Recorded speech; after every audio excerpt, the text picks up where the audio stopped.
عندي نبات بالطريقة دي خلاص اهو، شتلة مانجا او شجرة مانجا في مقتبل العمر، عمرها 2 سنين، وبديلها تسميد. انا بسمد بانتظام باعتدال بتوازن، وقلنا انتظام يعني طول السنة التسميد، ولكن جرعته بتختلف. توازن يعني النبات بياخد احتياجه من 10 عناصر مغذية مش عنصر واحد باستدامة، تبقى عناصر ذات جودة عليه. بسمد في جنينة، وفي نباتات بتتحرك ونباتات ما بتتحركش، محلك سر ما انتخ مش عايز تتحرك، يبقى تعرف ان النبات اللي عندك ده اما مصاب بالنيماتودا، ودي ديدان صغيره بتاكل الشعيرات الجذريه، وعلاج النيماتودا غالي جدا جدا جدا جدا فوق ما تتخيل.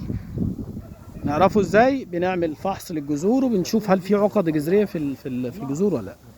لينا عقد جذريه في الجذور من تحت، دي نيماتودا تخلع الشتله وترميها وتطهر ارضك لمده 3 شهور، وبعد كده تجيب شتله جديده. طيب الإصابة اللي مخليها النبات واقف بالطريقة دي في عفونة في الجذور، يعني عفان جذور، ندي مضاد أعفان للجذور يكون فيه 5 مواد فعالة مش مادة واحدة.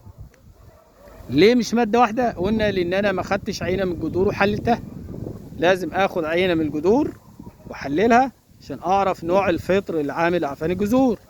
طيب موضوع التحليل مكلف، يبقى لازم المضاد اللي هتحطه يبقى فيه 5 مواد فعالة خاصة بعفان الجذور. طيب الجزئية الأخرى، لو انا عندي نبات بالطريقه دي حتى لو هو كويس وصحته كويسه، غلط ان انا اسيب عليه يا جماعه كل التزهير ده. حتى لو هو مزهر، هو مزهر نتيجه ان هي شتله مطعومه، التزهير ده كله بيهلك النبات ده. النبات الجميل ده لسه شتله صغيره في بدايه الخصوبه، بنوته صغيره لسه عندها 15 16 سنه، وانت جوزتها وهي صغيره في بدايه الخصوبه. اول ما هيحصل لها حمل هيحصل اجهاض، يعني هتسقط الجنين اللي هي كانت حامل فيه، بل بالعكس، وهتفضل تعبانه صحيا طول عمرها، لان هي ما دخلتش في مرحله اكتمال الخصوبه. مرحله اكتمال الخصوبه كله بيتسرع وعايز النبات يطرح بسرعه ويفرح بحبايه وحبايتين مانجا ويتصور جنبها سيلفي كده ويبعت الصور لاصحابه وبتاع، وفي الاخر بتدمر الشجره بتاعتك. غلط. لازم ابني هيكل شجره الاول، ابني هيكل شجره الاول وبعد كده احمل عليها زي ما انا عايز. يبقى ابني هيكل شجره الاول، ابني هيكل شجره واحمل عليها اللي انا عايزه بعد كده. هو ده الصح.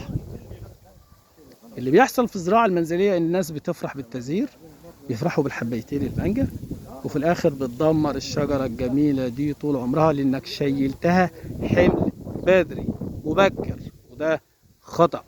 اصبر، ابني شجرة، كون شجرة عشان تعيش معاك العمر كله وهتاكل منها زي الفل. حد يقول لي يا راجل انا لسه هستنى باشمهندس محمد، استنى سنة واتنين؟ هو العمر فيه كام سنة؟ خلاص هات حاجة كبيرة بقى من الأول، هتفوت سنة اللي هي هتزرع فيها، وتاني سنة هتطرح برضو، شيلها بقى زي ما انت عايز. والشجر الضخم الكبير في أي نبات ما بتلاقيهوش في محيط أي مشتل على فكرة.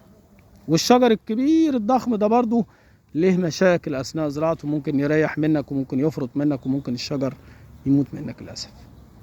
فبلاش نشيل شجر طرح حتى لو هو مزهر بقصه في التزهير، لان النبات لسه ضعيف، انا مش عايز منه حاجه، انا عايز اكون شجره.